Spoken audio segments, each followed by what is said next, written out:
नमस्कार दोस्तों, स्वागत है आप सभी का मेरे YouTube चैनल जीके पाठशाला में। तो हमारी बात चल रही थी यूजीसी नेट के बारे में, जिसमें हमने दो महत्वपूर्ण जो अवधारणाएं थी स्वतंत्रता और समानता, उनका अध्ययन कर लिया था। और आज के इस वीडियो में हम जो न्याय की अवधारणा है उसका पूरा कंसेप्ट पढ़ेंगे।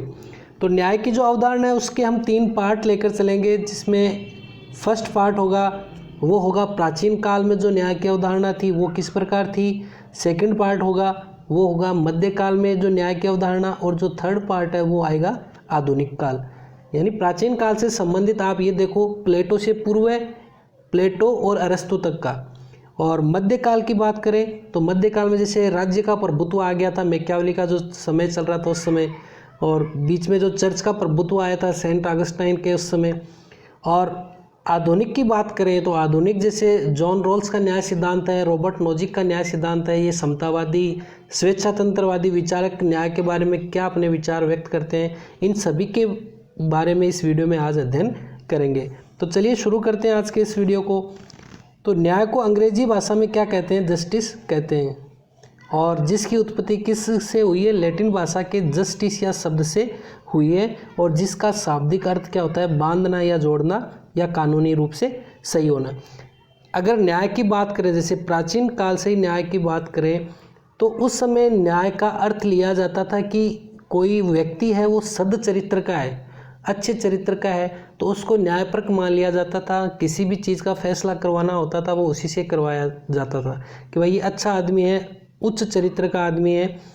लेकिन धीरे धीरे जैसे समय चेंज हुआ वैसे वैसे न्याय की अवधारणाएं भी क्या है? चेंज होती गई। तो अब भारत के संदर्भ में बात करें तो भारत में क्या है? धर्म को प्रमुखता दी गई है। तो जो व्यक्ति धर्म का पालन कर रहा है वो क्या है? न्याय कर सकता है। ऐसी अपने जो भारतीय विचारक है उनकी मान्यताएं थी। तो यहाँ कानून और जो न्याय है वो घनिष्ठ रूप से क्या है? संबंधित है। देखो इस बात का विश्लेषण किया है कानूनी रूप से सही होना, कि कानून और न्याय आपस में जुड़े हुए हैं, क्योंकि न्याय का निर्धारण किससे होता है? कानून के द्वारा ही किया जाता है। भाई अपने अधिकारों का हनन होता है या अपने को अन्याय हो रहा है, अपने ऊपर अन्याय किया जा रहा है, तो हम किसका सहारा लेंगे? हम लेंगे कानून का सहारा। हम पुलिस के पास जाएंगे, न्यायालय के पास जाएंगे। तो ये क्या है? आपस में जुड़े हुए हैं। न्यायालय की जो स्थापना है वो कानूनी दृष्टि से किसी कार्य को उचित या अनुचित ठहराने के लिए की गई है। तो ये हमें पता है कि जो न्यायपालिका है वो क्या करती है? भाई ये चीज़ क्या है? गलत है, और ये चीज़ सही है, ये होनी चाहिए, ये नहीं होनी चाहिए। तो अतः कानून और न्याय क्या है? एक दूसरे के पूरक है। ये पूरक विचारधारा है, आप इस चीज़ का ध्यान रखें। कानून और न्याय एक दूसरे की क्या है? पूरक विचारधारा है। तो अब यहाँ बात करते हैं प्लेटो के न्याय सिद्धांत की। और प्लेटो के न्याय सिद्धांत से पहले अगर बात कर ले तो हम थोड़ा सा बात कर लेते हैं प्लेटो से जो पूर्व न्याय सिद्धांत था वो क्या चलता था। क्योंकि हम जो फर्स्ट पार्ट है अपना वो है प्राचीन काल में जो न्याय की अवधारणा कैसे किस प्रकार चलती थी। तो प्लेटो के समय यूनान में जो प्रचलित मुख्य अवधारणाएं थी वो निम्न प्रकार से थी। सबसे पहला आता है इसमें न्याय का परंपरावादी सिद्धांत। समर्थक है इसके सेफालस और पॉलीमार्क्स। तो इनकी मान्यता क्या थी? देखो इनकी मान्यता ये थी कि मित्रों की तो भलाई करो और शत्रुओं की बुराई करो, वो क्या है? न्याय। तो यार ये तो बिल्कुल ऐसे मजाक की सी बात लगती है कि मित्रों की तो भलाई करना चलो अच्छी बात है, किसी की भलाई कर रहे हैं, लेकिन शत्रुओं की बुराई करने से कौन सा न्याय हो जाएगा? ठीक है। और ऋणदाता का ऋण चुकाना, तो ये भी अच्छी बात है। न्याय प्राकृतिक है और न्याय एक कला है। यानी न्याय हमें प्रकृति ने दिया है। चलो ये बात मान ली कि भाई न्याय प्रकृति ने दिया है, लेकिन ये क्या है? कंसेप्ट एकदम से क्लियर नहीं है। जैसे इस बात की गई शत्रुओं की बुराई करना, इससे हमें कौन सा न्याय मिलेगा? मान लो कोई आपके ऊपर आक्रमण कर रहा है, आपके अधिकारों का हनन कर रहा है, आप उसके बैठे बैठे बुराई करते रहो कि भाई ये तो आपको न्याय मिल जाएगा क्या? नहीं मिलेगा। आपको न्यायपालिका या कानून की शरण लेनी पड़ेगी। तो ये क्या है? थी अवधारणाएं पूरी नहीं थी, यानी अधूरी अवधारणाएं थी। इसके बाद एक अवधारणा थी वो आती है न्याय का उग्रवादी सिद्धांत। समर्थक इनके कई बार पूछे जाते हैं, और इसके समर्थक क्या कौन थे? समर्थक थे थ्रेसिमैक्स। सीधा सा प्रश्न आता है कि न्याय की जो उग्रवादी अवधारणा है या सिद्धांत है उसके समर्थक कौन है? तो थ्रेसिमैक्स आते हैं। और शक्तिशालियों का हित संवर्धन ही न्याय है। ये बात बिल्कुल इन्होंने वैसे सटीक कही है। और अन्याय है वो न्याय से श्रेष्ठ है, इनकी एक परिभाषा और आती है कि अन्याय है वो न्याय से श्रेष्ठ है। क्योंकि आज के समय में हम देख रहे हैं कि शक्तिशाली है उन्हीं का हित किया जा रहा है। चाहे आप किसी भी जो पैसे से एकदम, जिसके पास खूब पैसे हैं वो न्याय को एक तरह से क्या है, खरीद लेता है। यानी कहीं ना कहीं इसकी बात क्या है, हम जैसे मूवी वगैरह सब में कई जगह देखते हैं। जैसे हाल फिलहाल में बात करें तो सुप्रीम कोर्ट ने ये कह दिया कि अभिभावकों से पूरी फीस ली जानी चाहिए। तो ये कहाँ तक अपने को औचित्य लगता है कि जब एक दिन भी पढ़ाई नहीं हुई है तो सुप्रीम कोर्ट ने क्या सोच समझ कर ये फैसला दिया है कि बच्चों से पूरी फीस ली जानी चाहिए, जबकि एक दिन भी क्लास नहीं लगी है। तो यहाँ ये शक्तिशाली कौन है? शक्तिशाली है स्कूल वाले। वो शक्तिशाली है, इसलिए इन्होंने सुप्रीम कोर्ट से अपने फेवर में क्या है, फैसला दिलवा दिया। तो थ्रेसिमेक्स कहते हैं कि अन्याय है वो न्याय से श्रेष्ठ है, इन्होंने ये बताया। जैसे हमने ये देखा ना कि मित्रों की बुराई करना, मित्रों की भलाई करना, या इसको एक इस प्रकार से भी कह सकते हैं कि मित्रों के साथ अच्छा व्यवहार और शत्रुओं के साथ बुरा व्यवहार, वो क्या है, न्याय है। इसको आप दूसरे कंसेप्ट में बात करें तो मित्रों के साथ अच्छा व्यवहार करें और शत्रुओं के साथ बुरा व्यवहार। और सेफालस ये कहता है कि सत्य बोलना, और ये सेफालस की परिभाषा है, ऋण चुकाना क्या है, न्याय, सत्य बोले। तो ये थी अवधारणाएं। इसके बाद न्याय का तीसरा सिद्धांत आता है, वो आता है व्यवहारवादी या व्यवहारिक सिद्धांत। तो इसके समर्थक हैं ग्लूकोन है, और इनकी मान्यता क्या है कि न्याय है वो कमज़ोरों की आवश्यकता है। सीधी सी बात है, अभी जैसे मैंने उदाहरण दिया, सारे अभिभावक वह हैं वो कहाँ गए, वो गए हाई कोर्ट और सुप्रीम कोर्ट। क्योंकि भाई ये जो स्कूल वाले हैं, स्कूल वाले फीस मांग रहे पूरी, अब जबकि स्कूल एक दिन भी नहीं लगी, यानी कहीं ना कहीं अन्याय हो रहा है। तो इस अन्याय किसके ऊपर हो रहा है, कमज़ोरों के ऊपर हो रहा है। अभिभावक वर्ग है बेचारा कमज़ोर है, उसके ऊपर अन्याय हो रहा है। तो न्याय किसकी आवश्यकता है, कमज़ोरों की आवश्यकता है। न्याय मांगने के लिए तो सुप्रीम कोर्ट और हाई कोर्ट गए, नहीं तो ज़रूरत ही नहीं थी। और दूसरी इन्होंने ये परिभाषा दी है ग्लूकोन ने कि न्याय है वो भय का शिशु है, यानी भय लगता है तब न्याय की याद आती है, या ये कहें कि भय से ही न्याय पैदा हुआ है। तो ये तीन अवधारणाएं मुख्यतः चलती थी प्लेटो से पहले। तो अब बात कर लेते हैं प्लेटो की। तो प्लेटो ने जो न्याय सिद्धांत दिया है कि मानव आत्मा में, प्लेटो ने तीन मुख्य गुण बताए, विवेक, साहस और सुधा या तृष्णा। ये तीन मुख्यतः गुण बताए आत्मा के। तो न्याय है वो मानव आत्मा की उच्चतम अवस्था है और मानव स्वभाव की प्राकृतिक मांग है। ये प्लेटो है वो न्याय को है वो आत्मा का मानवीय सद्गुण मानता है। आप किस चीज़ का ध्यान रखना, आत्मा का मानवीय सद्गुण मानता है न्याय को। और ये तीन जो बता रहा है गुण, विवेक, साहस और संयम या तृष्णा है, तो ये कहता है कि प्रत्येक व्यक्ति को अपने प्रधान गुण के अनुसार अपने अपने कार्य क्षेत्र में रहते हुए विशिष्टता प्राप्त करनी चाहिए और दूसरों के कार्यों में हस्तक्षेप नहीं करना चाहिए। जैसे इन्होंने ये कहा कि जिसके पास विवेक है, तो विवेक है वो क्या है, दार्शनिक वर्ग होगा, शासक वर्ग होगा। जिसके पास साहस है वो क्या होगा, सैनिक वर्ग। और जिसके पास संयम है या सुधा है, तृष्णा है, वो कौन सा होगा, उत्पादक वर्ग। यानी अगर आपके पास साहस है तो आप किस में भर्ती हो जाओ, सेना में, देश की सुरक्षा में, राज्य की सुरक्षा में। अगर आपके पास बुद्धि है, विवेक है, तो आप दार्शनिक वर्ग, शासक वर्ग का काम करोगे। तो ये जो सारी बातें हैं प्लेटो ने वो अपनी जो पुस्तक थी रिपब्लिक, उसमें इसने बताई है। बुक का नाम ध्यान रखना, रिपब्लिक। वैसे तो फेमस है, पॉलिटिकल साइंस पढ़ता है उसको तो ये प्लेटो और अरस्तु की तो दोनों बुकें रात में भी पूछ लो नींदों में तो ही बता देता है। तो रिपब्लिक में इन्होंने ये चीज़ें बताई हैं और इतने ये प्रभावित थे न्याय से कि इन्होंने अपनी रिपब्लिक का जो उपनाम है वो भी क्या रखा है, कंसर्निंग जस्टिस रखा है। तो प्लेटो ये कहता है कि प्रत्येक जो वर्ग है, कौन से, ये जो तीन वर्ग मैंने बताया, दार्शनिक वर्ग, सैनिक वर्ग और उत्पादक वर्ग, तो प्रत्येक वर्ग द्वारा केवल और केवल अपने काम करने चाहिए, दूसरों के कार्यों में हस्तक्षेप न करेंगे, वही क्या होगा, न्याय होगा। यानी उत्पादक वर्ग को साथ ही सैनिक वर्ग का संरक्षण मिल जाए और इन दोनों को विवेक संगत एवं विवेक संपन्न दार्शनिक राजा का मार्गदर्शन मिल जाए, तो यही क्या होता है, न्याय होता है।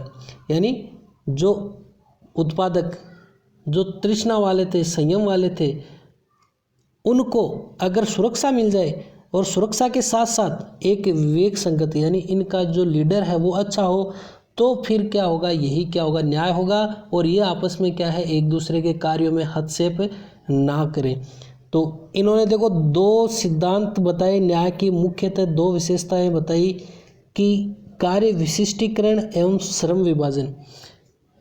इन्होंने इस बात को आप ऐसे समझो कि कोई व्यक्ति है अपने ही काम में लगा रहेगा, जैसे कोई सुतार का काम कर रहा है, खाती का काम कर रहा है, तो पर्टिकुलर उसी चीज़ में लगा रहेगा, तो वो क्या उसमें दक्ष हो जाएगा। जैसे कोई टीचर है, कोई पंडित है, पंडिताई का काम करेगा तो उसमें दक्ष हो जाएगा। लेकिन अब जैसे मान लो मैं गणित का टीचर हूँ, मान लो फॉर एग्जाम्पल, तो अब मैं मान लो मैं ये सोचूं कि गणित भी पढ़ा दूँ, मैं और सब्जेक्ट भी पढ़ा दूँ, सारे सब्जेक्ट पढ़ा दूँ, तो वो कहीं ना कहीं क्या है, दूसरे के कार्यों में हस्तक्षेप है।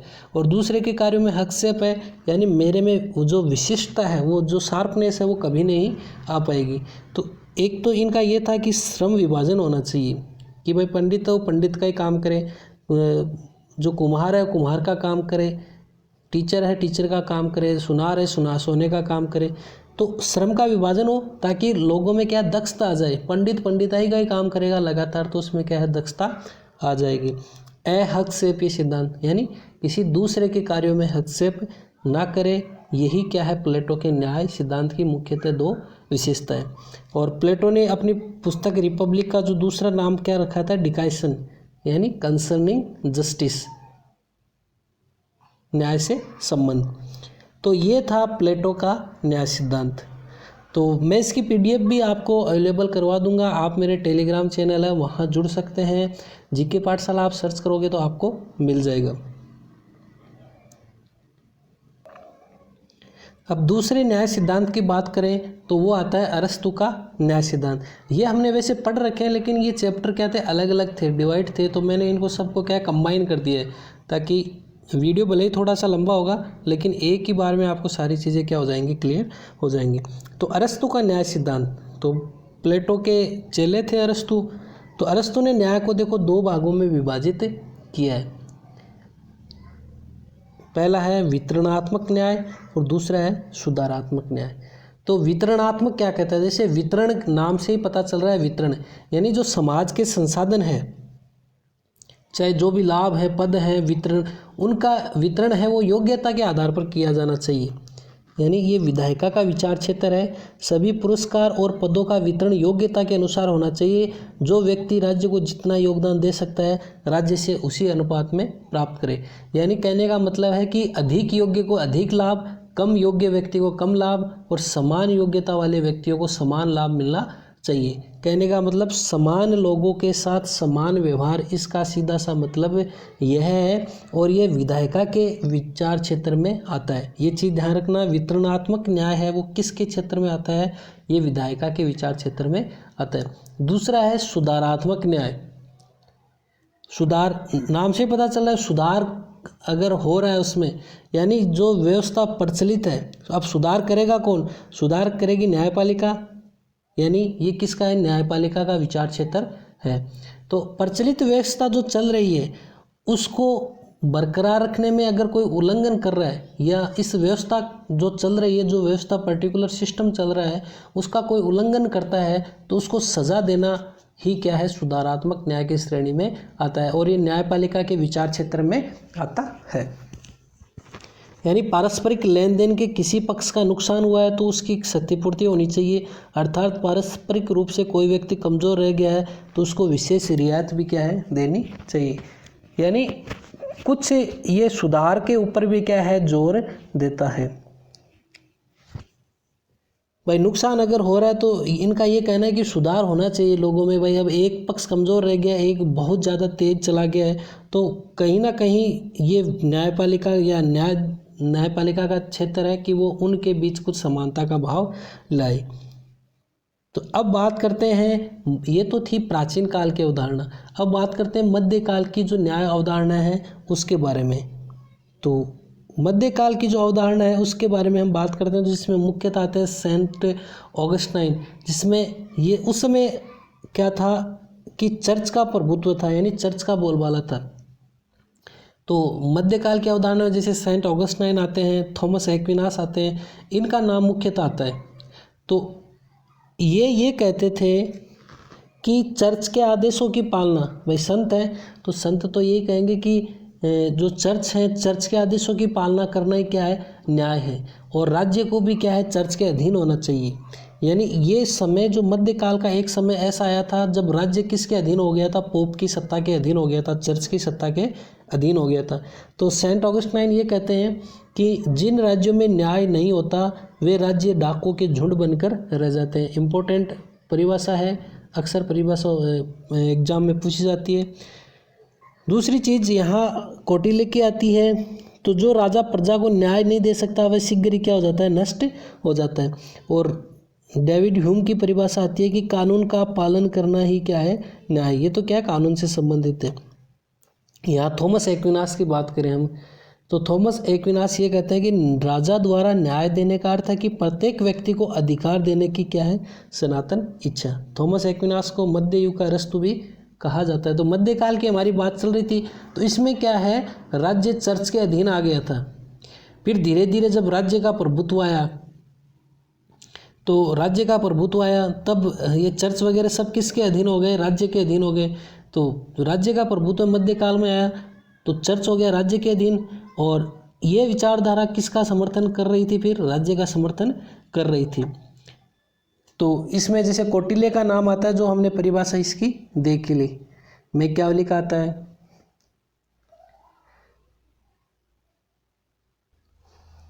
तो अब जो नेक्स्ट बात आती है वो आती है आधुनिक काल की न्याय अवधारणा।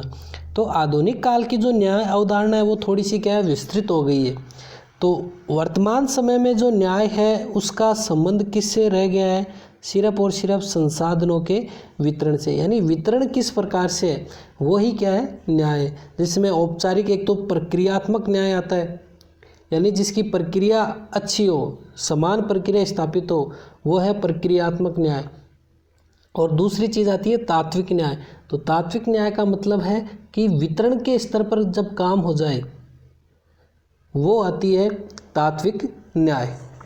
तो यहाँ बात करते हैं सबसे पहले जॉन रॉल्स के सिद्धांत के बारे में। तो जॉन रॉल्स तो एक समतावादी विचारक हैं, जॉन रॉल्स है, सिबी मैकफर्सन है। तो सबसे पहले तो इनकी बुक्स की बात करते हैं।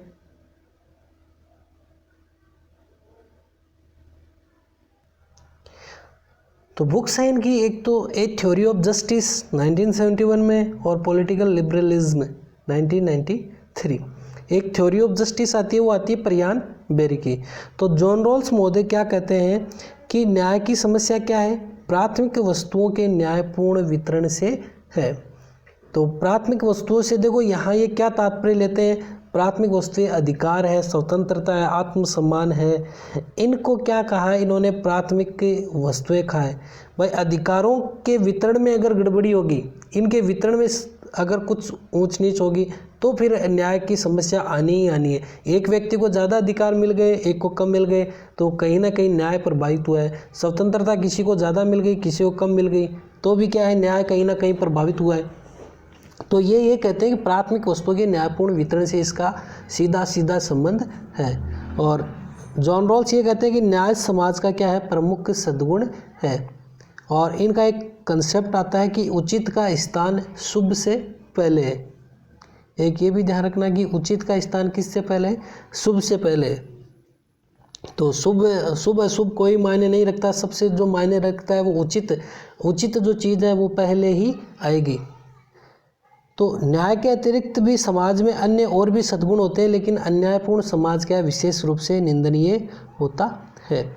जॉन रॉल्स ने तत्कालीन समाज में जो प्रचलित या उस समय जो प्रचलित न्याय की उपयोगितावादी अवधारणा को सिरे से खारिज करते हुए अधिकतम लोगों के अधिकतम सुख के सिद्धांत का खंडन किया था। तो ये प्रश्न पूछा जाता है कि जो बेंथम का उपयोगितावादी सिद्धांत है उसका सिरे से खंडन कौन करते हैं, तो जॉन रॉल्स का नाम आता है वहाँ।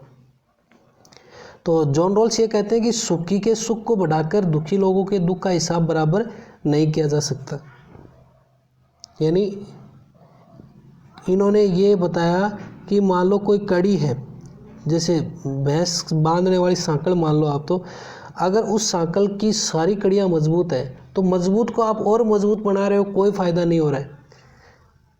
लेकिन आप उसमें जो सबसे कमज़ोर कड़ी है उसको मजबूत बनाओगे तो सांकल क्या होगी, जो मजबूत होगी।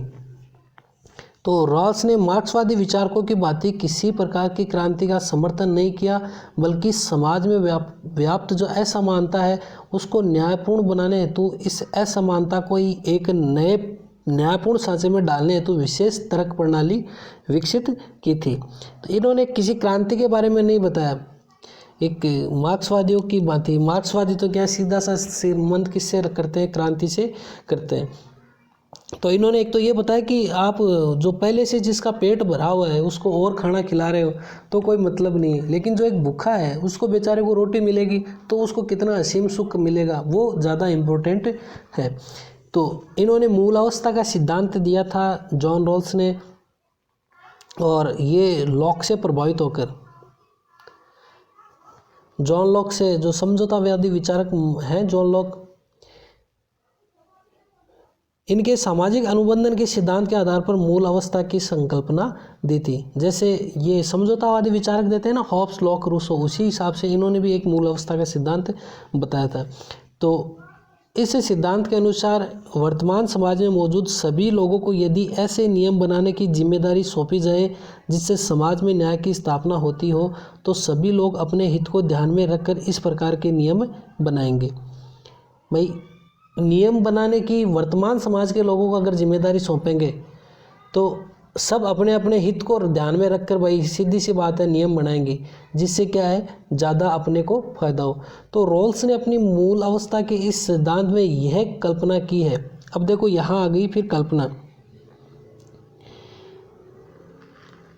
कि यदि समझौता करने वाले सभी लोग, जितने भी लोग हैं, वो उस मूल अवस्था की स्थिति में हो, यहाँ तो है वर्तमान की बात, और अब क्या है, उस मूल अवस्था की स्थिति में हो कि उसे अपनी इस स्थिति के बारे में या इस बात का ज्ञान ही नहीं हो कि समाज में कौन कौन से स्तर पर किन किन आधारों पर भेदभाव किया जाता है। यानी इनको, मतलब व्यक्ति को आप 100, 200, 500 साल पीछे ले जाओ, उस समय उसको नियम बनाने के बारे में कहो, तब उसको पता ही नहीं रहेगा कि समाज में भेदभाव किस प्रकार से किया जाता है, किन किन आधारों पर किया जाता है, कौन कौन से स्तर है। तब क्या होगा, वो अच्छे नियम अपने लिए बनाएगा। और रॉल्स ने इन जो समझौते में भाग लेने वाले जो लोग हैं उनके लिए किसका उपयोग किया है, वो है विवेकशीलकर्ता। इस चीज़ का ध्यान रखना, जॉन रॉल्स ने समझौते में भाग लेने वाले इन लोगों के लिए विवेकशीलकर्ता शब्द का प्रयोग किया है। यानी वे समस्त लोग क्या होंगे, विवेकशील होंगे, क्योंकि बहुत साल पीछे चले जाएंगे तो उनको ये अपना स्वार्थ है वो एक तरह से क्या हो जाएगा, ख़त्म हो जाएगा।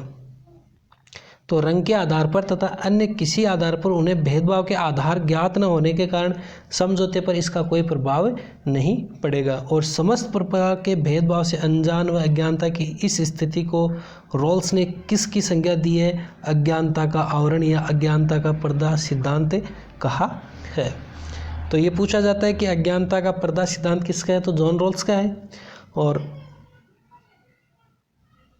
जॉन रॉल्स के अनुसार ऐसी स्थिति में निम्न दो नियमों को किसी भी न्यायपूर्ण समाज के लिए आवश्यक माना जा सकता है। तो ये दो नियम अक्सर पूछे जाते हैं, इनका सीक्वेंस पूछ लिया जाता है कि सीक्वेंस किस प्रकार से इनको लगाया जाता है। तो यहाँ जो रॉल्स के जो नियम है उसमें पहला नियम आता है समान स्वतंत्रता का नियम, और जो दूसरा नियम आता है वो आता है समाज की आर्थिक व सामाजिक विषमता इस प्रकार हो कि एक तो है भेदमूलक सिद्धांत, और जिसको कहते हैं हम तर्क संगत असमानता या वर्तमान टैक्स प्रणाली इसी से प्रभावित है, और अवसर की उचित समानता। तो देखो इनके बारे में बात करें, समान स्वतंत्रता के बारे में, क्योंकि व्यक्ति को कब पुराने ज़माने में ले गया था, अज्ञानता का आवरण था, क्योंकि प्रत्येक व्यक्ति क्या है अपनी हीनतम स्थिति में था, मतलब न्यूनतम जो अवस्था हो सकती है ना उसमें था, और उस अवस्था में अज्ञान था, अज्ञानी था एकदम, उसके ऊपर अज्ञानता का पर्दा चढ़ा हुआ था। तो उस समय देखो अब तीन नियम, पहली आती है समान स्वतंत्रता का नियम, यानी सभी लोगों को ऐसी स्वतंत्रता प्रदान कर दो जो दूसरों को भी प्रदान की हुई है। तो एक तो समान स्वतंत्रता दे दी सबको, क्योंकि उस समय अब सब अज्ञानी हैं तो सबको समान स्वतंत्रता दे दी। अब समान स्वतंत्रता दे दी तो कहीं ना कहीं एक व्यक्ति यहाँ जाएगा, एक यहाँ रहेगा, ये तो होना ही होना है जब स्वतंत्रता। तो वहाँ देखो चीज़ आती है, वो आती है भेदमूलक सिद्धांत या तर्कसंगत असमानता। तो इसमें क्या होती है कि विषमताएं अगर ज़्यादा बढ़ जाती है, अगर भेदमूलक सिद्धांत की बात करें तो विषमताएं जब ज़्यादा बढ़ जाती है तो हीनतम स्थिति वालों को अधिकतम लाभ इसमें पहुंचाया जाता है। और यानी जैसे टैक्स प्रणाली की बात करें तो जो अमीर लोग हैं उनसे टैक्स लिया जाता है, जो इनकी अच्छी इनकम है, और किसको फ़ायदा पहुंचाया जाता है? गरीबों को, यानी हीनतम स्थिति वालों को इसमें क्या है? लाभ पहुंचाया जाता है। और दूसरी चीज़ आती है, वो आती है अवसर की उचित समानता। तो समाज में प्रत्येक व्यक्ति को जो अवसर है वो समान रूप से उपलब्ध कराए, ठीक है, ये है अवसर की उचित समानता। तो इसके लिए जॉन रॉल्स ने पूर्वानुक्रम बताया कि यह अनुक्रम होना चाहिए, सबसे पहले समान स्वतंत्रता हो, फिर अवसर की उचित समानता हो, फिर क्या हो? भेदमूलक सिद्धांत हो। सबको स्वतंत्रता समान दे दी, अवसर की समानता समान दे दी, फिर भी अगर कोई ऊपर नीचे रहता है तो फिर क्या है? भेदमूलक सिद्धांत काम में लिया जाता है। तो जॉन रॉल्स ये कहता है, जॉन रॉल्स ने ये कहा कि तीनों नियमों में से जो समान स्वतंत्रता का नियम है इसको लागू किया जाना अति आवश्यक है, क्योंकि सभी लोगों को कुछ प्राथमिक वस्तुओं में से समान क्योंकि ये प्राथमिक वस्तुएं किसको बताता था? अधिकार है, स्वतंत्रता है, समानता है, इनको बताता। तो ये तो सबसे पहला नियम है कि इसको स्वतंत्रता दी जानी चाहिए। जो इसके अलावा जैसे अधिकारों की बात करें तो जैसे मत देने का अधिकार ही मिले, प्रशासन में भाग लेने का अधिकार मिले। तो दूसरी चीज़ इन्होंने ये कहा कि सबको अवसर दिए जाने चाहिए। भाई व्यक्ति को पद या लाभ जो भी दे रहे हो उसके लिए अवसर दो, आप किसी भी व्यक्ति को आप वंचित ना करो। और फिर अगर कोई हो जाता है ऊपर नीचे, कोई व्यक्ति बहुत आगे चले जाते हैं, कोई पीछे रह जाते हैं, तब आप उनका क्या कर सकते हो? इसके माध्यम से, भेदमूलक प्रणाली के माध्यम से समाधान कर सकते हो। तो जॉन रॉल्स ने प्रगति व न्याय के संघर्ष में न्याय पर बल दिया, क्योंकि ये रॉल्स ये मानते हैं कि समाज के कुछ हिस्सों की अगर प्रगति हो जाएगी ना तो वंचित वर्ग को किसी प्रकार का लाभ नहीं होगा। एक समाज में एक भाग ज़्यादा विकसित हो रहा है तो दूसरे समाज के दूसरे भागों को कोई फायदा नहीं होगा। तो इनके संघर्ष में क्या है? न्याय के ऊपर इन्होंने क्या है? बल दिया था। इनका ये कहना था कि संपूर्ण समाज का अगर उत्थान करना है तो हमें समाज की जो सबसे कमज़ोर कड़ी है उसको मुख्य धारा में लाना होगा, और उसके द्वारा भी समाज के विकास में भागीदारी हमें सुनिश्चित करनी चाहिए। जैसे मैंने बताया वो सांकल है, सांकल की जो सबसे कमज़ोर कड़ी है उसको मजबूत बनाओ, तब सांकल क्या होगी? मजबूत होगी। फिर अपने जॉन रॉल्स अपने न्याय सिद्धांत को शुद्ध प्रक्रियात्मक न्याय, तो न्याय की मैंने जो आधुनिक परिभाषा में स्टार्टिंग में बताई थी कि प्रक्रियात्मक न्याय यानी प्रक्रिया है वो सही होनी चाहिए। तो शुद्ध प्रक्रियात्मक न्याय का मतलब इसमें प्रक्रिया भी सही है और वितरण भी क्या है? सही है। तो एक बार दोबारा बोल रहा हूँ, इस सिद्धांत में क्या है? प्रक्रिया को भी न्यायपूर्ण बनाया गया है और वितरण को भी क्या है? न्यायपूर्ण बनाया गया है। तो और जबकि जैसे पूर्ण प्रक्रियात्मक होता है उसमें सिर्फ प्रक्रिया न्याय संगत होती है, और अपूर्ण प्रक्रियात्मक में सिर्फ वितरण न्यायपूर्वक होता है, प्रक्रिया न्यायपूर्वक नहीं होती। ये तीन होते हैं, शुद्ध, पूर्ण प्रक्रियात्मक और अपूर्ण प्रक्रियात्मक। तो ये जॉन रॉल्स का सिद्धांत था, और वर्तमान टैक्स प्रणाली है जॉन रॉल्स के सिद्धांत से ही मिलती जुलती है, क्योंकि अधिक मात्रा में जो आय वाले हैं व्यक्ति उनसे अधिक आयकर लिया जाता है और उसको कहाँ लगाया जाता है? समाज के निम्न वर्ग के उत्थान हेतु काम में लिया जाता है। तो दोस्तों इसके बाद जो नेक्स्ट बात करेंगे हम रॉबर्ट नोजिक है, एफ है कि उनकी बात करेंगे हम नेक्स्ट वीडियो में। वीडियो अगर आपको अच्छा लगा हो तो वीडियो को लाइक करें, शेयर करें अपने दोस्तों के साथ, और कमेंट ज़रूर करें कि वीडियो आपको कैसा लगा। तो मिलते हैं नेक्स्ट वीडियो में। जय हिंद, जय भारत।